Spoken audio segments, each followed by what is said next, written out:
In a beautiful school, a Lu made it by the rays of the sun. Someone can be seen telling their friend that the tests took too long. Two students are talking and one of them explains that the tests took a long time because their friend answered all the questions on paper and then stared blankly at the sheet. Some rumbles can be heard and the two young people who were previously conversing turned their attention to something beside them. Several military cars and trucks begin to pass through the streets, and it's even possible to see students being taken by these vehicles. The young people being escorted by the military vehicles seem calm, just talking and having fun during the ride. The girls upon seeing this become extremely excited as if they were admiring the boys in the vehicles. Seeing this, the black-haired boy who was previously talking says that those students are not real adventurers but rather students from some specialized school. The logo on the vehicle was a sword embedded and the black-haired student explains to his friend that the logo belonged to the warrior school. In the history of this world, the events that occurred in the past began without any prior warning and a completely burning and destroyed city can be seen. Several blue portals in the sky started to open and various creatures emerged from them, taking over the city and leaving people desperate. Later, science would prove that a world similar to Earth existed on the other side of the universe. However, on that plan, a certain event occurred that shattered the world, wiping out any form of life proliferation that existed there. As a result, the remnants of that planet began to fly towards Earth and strike it. With this event, people were shocked, looking up at the sky and seeing various fire comets fallen on their planet. And because of these shards, parts of the distorted planet began to merge with Earth. In the middle of the city, a girl notices that from one of the shards, a gigantic tree emerged and spread across Earth, and this event was called the Ahegian phenomenon. Thus, unnatural laws and a variety of monsters were introduced to Earth and creatures of all kinds began to appear. With this, 17% of Earth's area was affected and humans lost control of this area, calling it the danger zone. In the danger zone, on the day of the Ahegian event, a creature resembling a demon holds the skull of the soldier in its hands. The last remaining soldier of the platoon is panting as he looks at the demon staring at him. After finishing off some soldiers, the creature continues to hold one, standing still, and these places that were taken over by monsters are called dungeons. All the creatures that came from that world have his status table showing their strength, and the name of the demon that wiped out the military platoon is Horn of Terror. That beast called Horn of Terror remains motionless, and the surviving soldier tries to reason about what you should do. Following its demonic mouth, the terrifying monster charges of the last soldier, who in return starts firing his precision rifle at the creature. However, apparently all the shots pass through the creature and merely bounce off its powerful carapace as it continues running to kill its last victim. The beast quickly reaches the soldier and hits him squarely in the stomach, throwing him far away and making him spit blood. With the impact of the punch, the man crashes against the wall, nearly passing out and completely defeated. Still trying to stand for all his friends who have already fallen, the young man is practically exhausted and out of strength. None of these humans had time to prepare for these creatures as even a military soldier had only a key rank status. Humans as a species had no ability to do anything, and the creature begins to approach the fallen young soldier. The demon with a malevolent smile stares at the soldier who couldn't react or do anything. And even with all this catastrophe, humans had some luck, and finally, the Horn of Terror charges to finish off his target. Disasters were not the only thing that happened on that land, and even from that disaster, something good happened for humans. The soldier was about to be struck, begins to summon a blue aura and suddenly manages to block the creature's punch that was coming his way.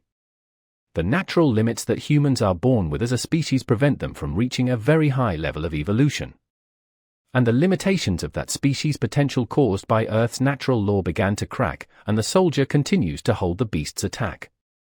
Then with extreme ease, the soldier begins to lift the beast, crushing its hand while the monster tries to break free.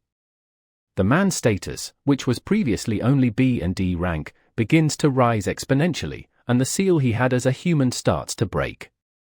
As they're surrounded by chains, preventing him from evolving quickly, that soldier manages to awaken by breaking those bonds. The soldier uses a judo move, utilizing his new power to throw his opponent. With all his strength, the man slams the beast into the ground, ending it immediately. After that, the soldier stares at the monster's body, determined to use his power from that day forward to help humans and defeat those beasts. Even though this phenomenon affected all humans on Earth, the awakened abilities were different for each person.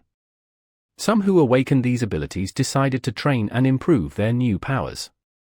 Other individuals who discovered their new potential and abilities chose to use them for a purpose. Amidst the chaos, a new portal can be seen opening, with several horned demons invading Earth. However, their leader notices something. An army of humans stood in front of the portal, just waiting for the beast to arrive. These individuals chose to use their new potential to reclaim control of the dungeons and the danger zone. They were special agents who worked for a single reason and were called adventurers. In front of that portal, a war between the horned demons and the humans began, alongside that soldier who defeated the first of their monsters. And that's how the era of dungeons and the era of adventurers began, with the enormous battle between two species. After the battle, where a few humans might survive, the entire world glorified their deeds.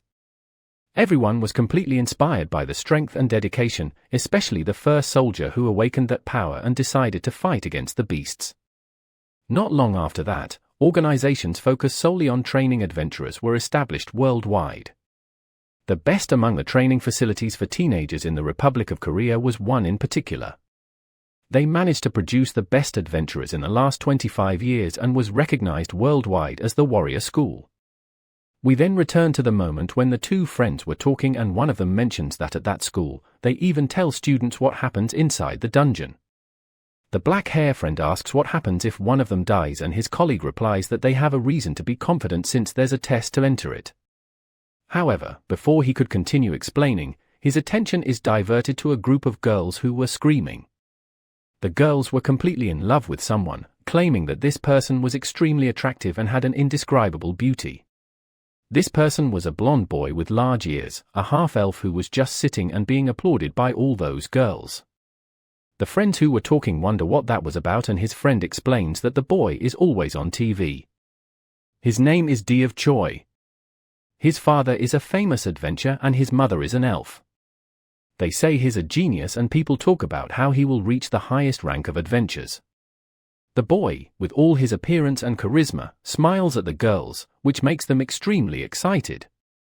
It is shown that he has already gone into the dungeon 14 times, and the black-haired young man seeing this becomes extremely irritated because he didn't think the boy was all that, and his friend begins to tease him, saying that he's just jealous.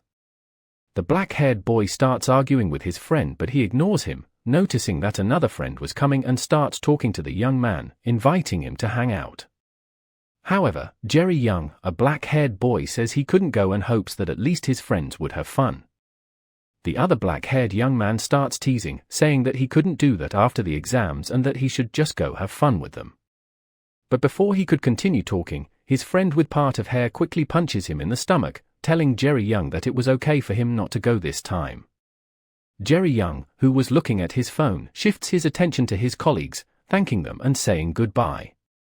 The young man with part of hair asked his friend to be a bit more sensitive next time and wonders if he knew what Jerry Young was doing all this. In a flashback, we see our protagonist, Jerry Young, beside an elderly person who was on a hospital bed. Returning to the present moment, the boy, while walking through the city streets, looks at his phone at an alert because he hadn't paid that month's hospital bills. The boy also receives a notification from his boss, calling him to work since a new job that come in for him. Do you have it? Was waving at his fans? Notice something that catches all his attention, turning his gaze towards Jerry Young. The blonde boy begins to stare at the young man's back as for some reason he felt that something was wrong. His friend, who is also part of the warrior school, asked if that boy did something to the half-elf. However, do you have a response that he didn't? Looking at Jerry Young, he thinks of something but assumes it must just be his imagination. Our protagonist during his walk through the streets was extremely stressed, telling himself that he didn't want to work. In an abandoned subway station, Jerry Young begins to descend the stairs and then passes through a warning tape that was blocking his passage into the place. His boss is a man with white hair named Jawan, and he says that the person next to him, a bald man in a suit, is the new client Jerry Young will be working for. The black-haired young man says it's a pleasure to meet him. However, the person hiring the boy's services gets irritated. Seeing the boy, the man tells Jawan that he thought he was going to bring his best employee,